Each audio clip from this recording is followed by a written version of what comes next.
पहिलगाम येथील क्रूर दहशतवादी हल्ल्याला प्रत्युत्तर म्हणून ऑपरेशन सिंदूरच्या माध्यमातून भारताने दहशतवादाला चोख उत्तर देत आपली राष्ट्रीय सुरक्षा सिद्ध केली। या ऑपरेशनमुळे भारताचे सामरिक सामर्थ्य, स्वदेशी तंत्रज्ञान जगासमोर ठळक झाले, ज्यामुळे भारताचा जागतिक स्तरावर आदर आणि मान वाढला आहे। यामुळे भारताच्या सामरिक धोरणाला आणि कठोर निर्णय क्षमतेला जगभरातून मान्यता मिळाली, ज्याने भारताचा जागतिक पातळीवर दबदबा वाढवला। राजकीय ठराव राष्ट्रीय अध्यक्ष कार्याध्यक्षांच्या उपस्थितीमध्ये या ठिकाणी मांडतोय। ऑपरेशन सिंदूर यशस्वी अंमलबजावणीबद्दल हार्दिक अभिनंदन। आम्ही या प्रस्तावाद्वारे ऑपरेशन सिंदूरच्या यशस्वी अंमलबजावणीमुळे भारताच्या सामर्थ्याला आणि दहशतवाद विरुद्धच्या ठाम लढाई भूमिकेला उजागर करत हृदयापासून अभिनंदन व्यक्त करतो आणि खालीलप्रमाणे ठराव मांडतो। पहिलगाम येथील क्रूर दहशतवादी हल्ल्याला प्रत्युत्तर म्हणून ऑपरेशन सिंदूरच्या माध्यमातून भारताने दहशतवादाला चोख उत्तर देत आपली राष्ट्रीय सुरक्षा सिद्ध केली। या ऑपरेशनमुळे भारताचे सामरिक सामर्थ्य, स्वदेशी तंत्रज्ञान जगासमोर ठळक झाले, ज्यामुळे भारताचा जागतिक स्तरावर आदर आणि मान वाढला आहे। भारताची स्थलसेना, वायुसेना, नौसेना, अर्धसैनिक दलांनी या ऑपरेशन दरम्यान अप्रतिम शौर्य, एकजुटीचा समन्वय आणि देशभक्ती दाखवली। त्यांच्या या पराक्रमामुळे भारताचा गौरव जगभर पोहोचला आणि दहशतवादाच्या विरुद्धच्या लढाईमध्ये भारताने एक नवीन मानदंड निर्माण केला।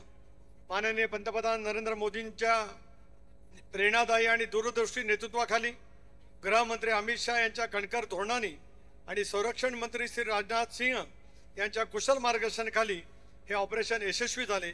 यामुळे भारताच्या सामरिक धोरणाला आणि कठोर निर्णय क्षमतेला जगभरातून मान्यता मिळाली, ज्याने भारताचा जागतिक पातळीवर दबदबा वाढवला।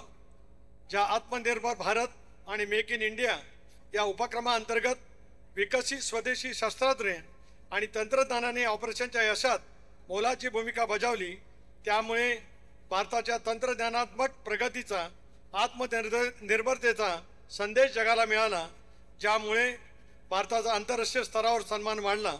आम्ही या प्रस्तावाद्वारे ऑपरेशन सिंदूरच्या यशात योगदान देणारा सर्वांचे मनापासून आभार मानतो।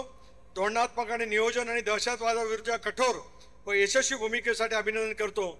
अध्यक्ष, मी ठराव मांडत असल्यामुळे हात उंचावून आपण या ठरावाला प्रस्तावाला मान्यता द्यावी अशी विनंती आहे। दुसरा महत्त्वाचा राजकीय प्रस्ताव या ठिकाणी मी मांडतो। पंतप्रधान नरेंद्रजी मोदी यांच्या 11 यशस्वी वर्षाच्या कार्यकाळाबद्दल अभिनंदन। भारताचे द्रष्टे नेते यशस्वी पंतप्रधान माननीय नरेंद्रजी मोदी यांनी 26 मे 2014 रोजी पंतप्रधान पदाची सूत्र हाती घेतली। गेल्या 11 वर्षापासून अथक परिश्रम, दूरदृष्टी, समर्पित नेतृत्वाने भारताला प्रगती, समृद्धी आणि जागतिक स्तरावर सन्मानाच्या मार्गावरती नेले आहे। या कालावधीमध्ये पंतप्रधान नरेंद्र मोदीजी यांच्या नेतृत्वाखाली देशाने आर्थिक सुधारणा, सामाजिक समावेशकता, पायाभूत सुविधा, तंत्रज्ञान, पर्यावरण संरक्षण, आंतरराष्ट्रीय संबंधांमध्ये अभूतपूर्व यश मिळवले आहे। विशेषतः विकास कामांना प्राधान्य देत देशाला आत्मनिर्भर व सशक्त बनवलेले आहे। राष्ट्रीय अध्यक्ष नामदार अजितदादा पवार यांच्या सक्षम नेतृत्वाखाली राष्ट्रवादी काँग्रेस पक्षाने आपल्या धर्मनिरपेक्ष तत्वाला दृढ ठेवत शिवशाहू फुले आंबेडकर यांच्या विचाराचा पाया मजबूत करत स्वर्गीय यशवंतराव चव्हाण साहेब यांचा आदर्श डोळ्यासमोर ठेवून राष्ट्रीय लोकशाही आघाडीमध्ये सहभाग घेतला असून पंतप्रधान नरेंद्र मोदींच्या विकासामुख नेतृत्वाला बळकटी देण्याचा प्रयत्न केला आहे।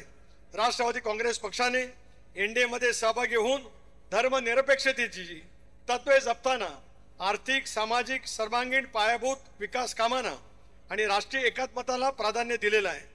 राष्ट्रहित, राज्यहित नजरेसमोर ठेवत आपण आपल्या मूळ धर्मनिरपेक्ष विचारासह भविष्यातही पंतप्रधान माननीय नरेंद्रजी मोदी यांच्या नेतृत्वाखाली एनडीएमध्ये सोबत राहून वाटचाल करण्याचा निर्धार आज आम्ही या ठिकाणी व्यक्त करतो आहोत।